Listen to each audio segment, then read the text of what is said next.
आपण या निमित्ताने या घरांसाठी 1,20,000 रुपये थेट देतो, नरेगाच्या माध्यमातून 28,000 रुपये देतो, पुन्हा प्रत्येक घराला शौचालयाकरता 12,000 रुपये देतो, असे या ठिकाणी आपण जवळपास 1,60,000 रुपये या माध्यमातून आपण देतो।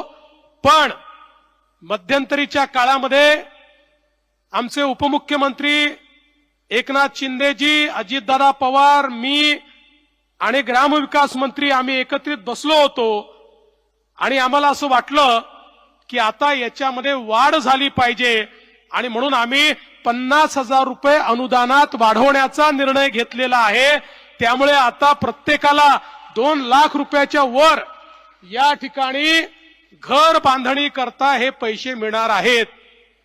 आणि यासोबत एक अजून निर्णय आम्ही केलेला आहे की तुम्हाला जसं मोफत घर मिळालं पाहिजे तसं त्या घरामध्ये मोफत वीज देखील मिळाली पाहिजे।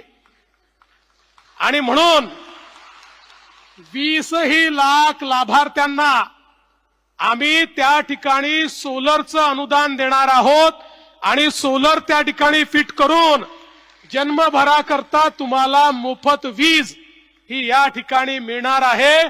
कारण मोदीजींच्या ठाई केवळ समाजातला गरीब शेतकरी, शेतमजूर, 12 बलुतेदार हा त्यांच्या पहिल्या रांगेमध्ये बसतो आणि म्हणून मोदीजींनी सांगितलं हा जो शेवटचा माणूस आहे त्याची पहिले चिंता करा, त्याला घर द्या, त्याला शौचालय द्या, त्याला या ठिकाणी मोफत वीज द्या। आणि म्हणून हा कार्यक्रम या ठिकाणी आम्ही हातामध्ये घेतलेला आहे।